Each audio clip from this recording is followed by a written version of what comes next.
Welcome to Your Future in Sales and Marketing, a podcast that helps you make great career decisions to get the most out of your career journey. We'll introduce you to the AXR network of established senior leaders and a handpicked group of future aspiring leaders who have it all in front of them. You'll learn what it's like in the top job and how to get there. Your hosts from AXR's specialist sales and marketing recruitment team will also land bonus episodes for you on how to work with recruiters, write a resume, and smash an interview, as well as our very popular market updates. It's the podcast that has it all. You can't get this career advice anywhere else.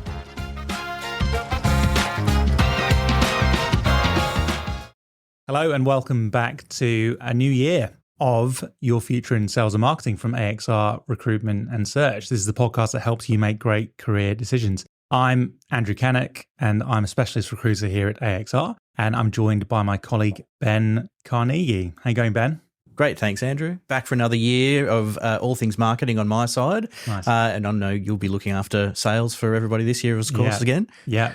On this episode, Ben and I will be talking to you a little bit about our predictions for 2026. So what we think this year is going to look like in talent, in hiring, in career, what the sort of market factors are that are going to be impacting that. So if you're a candidate, then hopefully this episode gives you a few pointers on what to expect and how you can make the most of it. And if you're a business leader who's thinking about hiring this year, then again, you'll hopefully get some insights into how you can make sure you're securing the best talent for your business in 2026.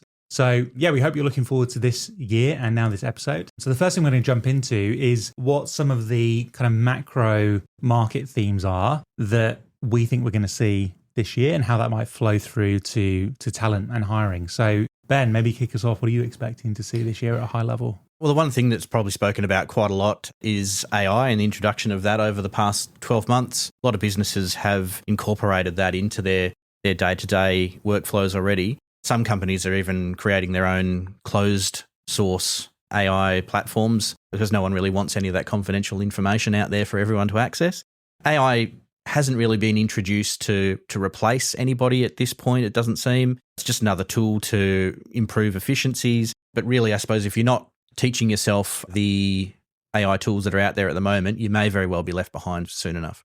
Yeah, and I think this is a conversation I've had with quite a few people in recent months, and there is a lot of hype and a lot of speculation around what AI's impact is going to be, and it does seem to come back to that fear of it taking people's jobs. The truth is that actually what AI is doing is it's taking away or making more efficient tasks within a job. So I think Ben makes a really good point around familiarizing yourself with the tools that are available. But my counsel would be to not over-index on that and make sure actually what you're really improving in is your ability to make decisions using data, because the collection of data and how you present data is increasingly going to be automated. But how do you actually use that to make decisions? That's where you're going to really improve your odds of your career longevity in this interesting new age. A point that I would raise, and something I think we're going to see this year, is private equity activity continuing to increase in the market. So there's quite a few PE-backed businesses who'll be looking to IPO or exit this year.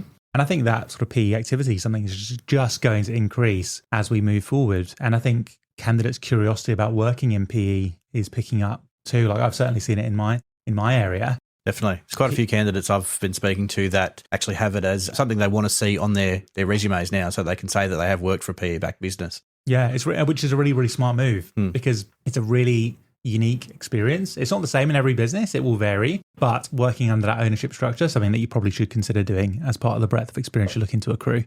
What else have you got for us? Retail media is certainly a hot topic that was talked about a lot in 2025, and I really don't think it's going away in 2026. Often it's described as a pay-to-play for shelf space. FMCG organisations and structures are evolving because of this, and more emphasis is being put on candidates having this experience with retail media. And in some cases, we're even seeing dedicated retail media teams emerging. Yeah, it's a really interesting one. And again, it's a little bit like the AI topic in that a lot of businesses and individuals feel this need to react to what's happening. And I think, I think, again, that should be done with a bit of caution, because at the end of the day, retail media is another place for a business to put investment. Is it the right place for your business to put investment? Don't know. That will completely depend on what you're trying to achieve, what category you play in, the dynamics within that category. But I think if we're talking to you as an individual and as a candidate, it's a space that you probably need to familiarize yourself with, no matter what function you work in, because everyone's going to touch it and have influence on it at some point. Another part for me would be, if the theme of 2025 in the commercial space was sales capability, which I think it was, that's not going away. Improving sales capability is still important for businesses, but we've come through a few years where price is a lever that businesses can fairly easily pull, and that kind of run out of road now. So now it's about how you get volume growth and how you improve profitability. And so the investment and focus is going back into those strategic functions like category, revenue growth management, commercial excellence. I don't know if and how that will impact marketing. I know performance marketing, digital's been huge in the last sort of 12 months. I might imagine that would continue, but yeah, more emphasis on those strategic functions, which I think will impact org design. I think it will mean there's going to be more changes in how businesses are structured and how they hire. But again, yeah, as a candidate, I'd be thinking if you are working in that space, this could be a real year of opportunity for you. Absolutely. Looking at org structures and the way different businesses are focusing on how they evolve over the next sort of 12 months, there's always been a question as to particularly marketing specialization versus generalization, whether or not you should go deep on something specialized or whether you should stay broad so that you can advance further on in your career. And there really seems to be quite a difference between the large versus the small to medium-sized businesses. Large businesses that are better resourced are able to hire people with specializations, although those people can get to a certain point in their career where they become quite senior, but not having kept generalist skill sets, find it harder to switch across into more generalist leadership positions. Small to medium-sized businesses, however, they love the generalists. They like people that can put a finger in all pies so that the job's getting done. They can run their teams more lean and still get the benefit of the generalist skill set there. It does create a challenge, though, for those people that are working in large businesses looking to step into small and vice versa. Yeah, it does. But I think the point you made there around people getting to relatively senior levels in bigger businesses and then coming unstuck or becoming stuck because they don't have that generalist skill set, it comes back to the point we make all the time on the podcast, which is that breadth of experience is so important. And throughout your whole career, you've got to keep making choices that don't narrow you, because that's when you're at most risk of getting stuck and not realizing your long-term potential. Anything else, Ben, from a macro point of view you want to talk about? More so, I think just the fact that competition remains pretty fierce out there. The lower to middle level roles, there's been more of a volume of positions available, which I think is diluting the competition at that level somewhat and will eventually stabilise salaries as well.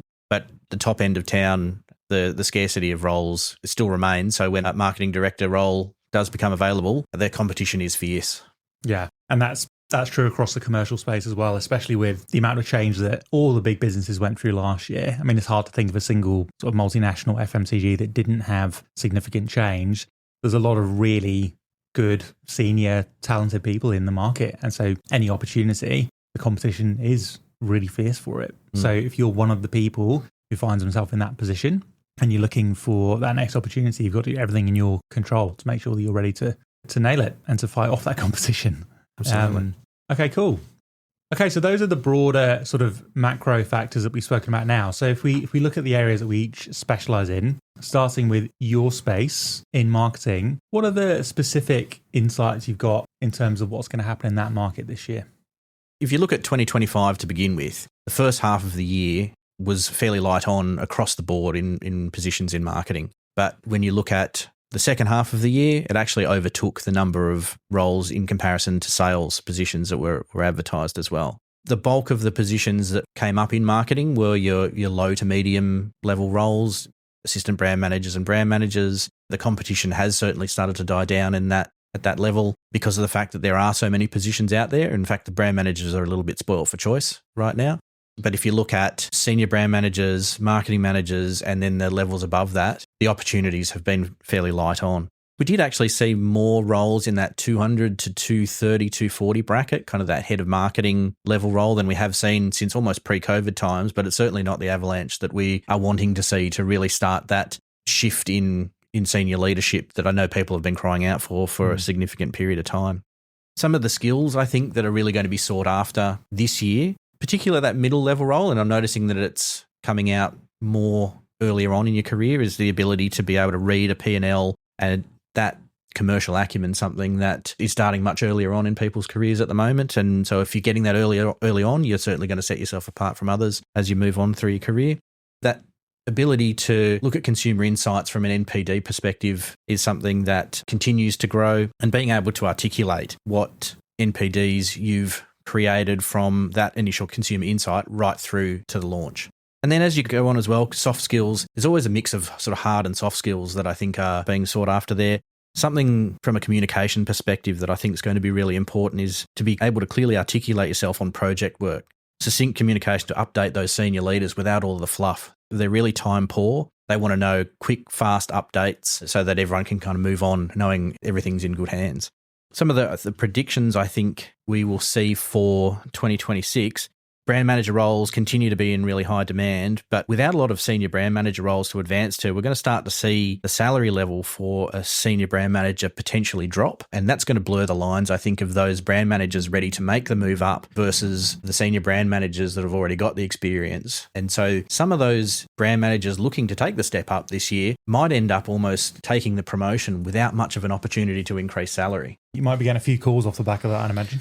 Yeah. So something I certainly recommend for that is making sure you're having those salary conversations early in the piece when you're looking to take on a new role so that you're aware of what you're getting yourself into. And that's important for saving time for both the employers and yourself in the long term. I think something else that we'll see as well, a lot of FMCG companies have started moving towards incremental revenue through direct to consumer sales, and whether that's through their own e-commerce websites. Consumer healthcare, for example, is something that I think tends to do that more so directly in that way, whereas other FMCG businesses will sell their product through the likes of Amazon and so forth there, like Colgate, Arnott's, other businesses like that. I mean, you can go and buy your shapes online if you really want to these days. So something interesting that I think will come from that is the fact that FMCG has traditionally been an industry that isn't quite as digitally advanced as perhaps some of the other industries that are out there. And so we're going to see an increase in digital capability within those spaces there, which is great for the marketers out there because they'll be coming out as more well-rounded, capable marketers.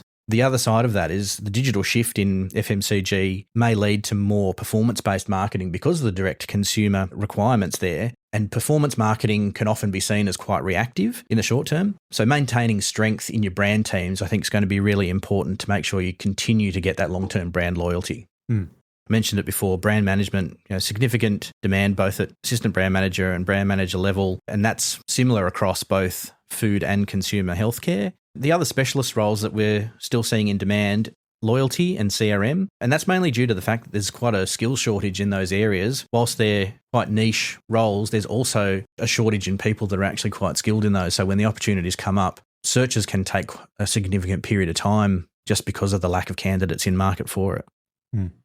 Top 5 skills that I think will be really important to either some you'll have, some you'll need to work on, but things that will be important for 2026. Firstly, attitude. It really speaks for itself, and you've either got a good one or you don't. That decision really is entirely upon you. But I often hear managers talking about will over skill. They're happy to take somebody on with the right attitude because you can teach skills, but you can't teach attitude.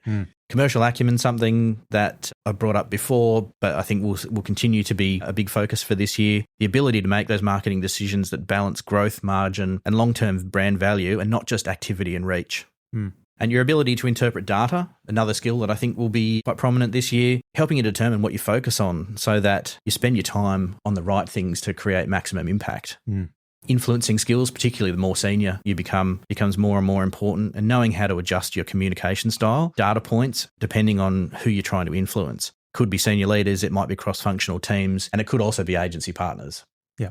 And lastly, a solutions-focused growth mindset, something that I think is going to be really important and has been important for quite a while already. But more businesses these days are starting to refer to a Kaizen approach, which is a continuous growth and improvement of efficiency through constant and consistent small changes. So if you're always aware, always sort of looking to improve, I think there's those tiny little steps that overall will make a big difference. It's all a game of inches after all. Yeah.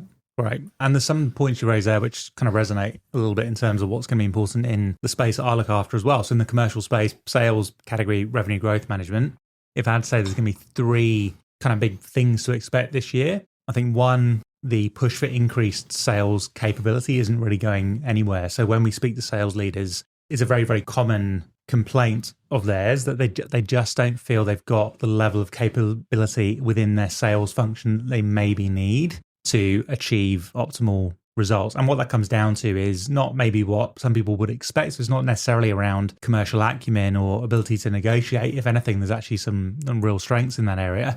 What is missing is the ability to influence. So the absolute best salespeople are the ones who can really deeply understand their customer. So what's important to them, what they're trying to achieve, map that back to their own business strategy, and then come back into the business and influence at every level from the GM through to the field team, using whatever language is appropriate, any means to make sure the business is building plans that ultimately align with the customer strategy, which is essential. If you're going to get things across the line with your customer, it's got to be important to them and not just your business. So that's probably point number one. I think the influence of category, is really growing. So it's becoming an increasingly influential function in terms of shaping business strategy. And it's really interesting the direction some businesses are taking category, where, it's always had a natural kind of link and integration with trade and shopper marketing, but we're now starting to see it being integrated with brand marketing to an extent as well. So some companies are starting to create positions like category and marketing director, category and brand experience director. So bringing together category and marketing as really the foundational sort of function where business strategy emerges, because category is baked right into plans from the very, very start. And then thirdly, I think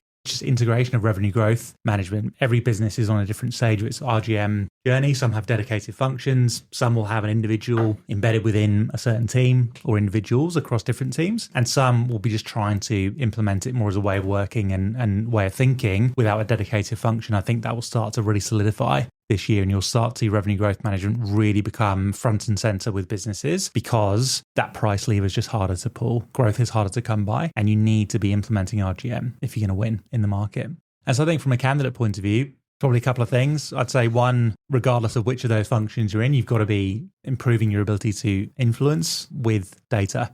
So we're drowning in information. There's more data points than you could possibly ever utilize. So it's figuring out what's really important and how do I use that to influence, because that's what's really going to move the dial. And secondly, I think if you're in this commercial space, you've got to be thinking about how you get cross-functional experience. And I know a lot of companies are starting to almost enforce, for example, national account managers. You have to spend more time at this level. You have to look after more customers. You have to go spend time in category, do some RGM, maybe even supply chain before we're then going to think about moving you up through the organization. I think businesses are realizing how important that is. And I think from a business point of view, that's exactly the takeaway point is, don't hoard talent. Don't keep them in a role just because they're doing really well. That's short-term thinking. You've got to be giving everyone that broad exposure if you want really to upskill your entire organization. Yeah, tie someone back for too long and you risk losing them. 100%. If you do the things that are in the best interest of that individual from a career perspective, regardless of being necessarily what might seem right for your company at the time, you will actually ironically keep them for longer and have them perform better than if you just keep them in the same role because it serves you.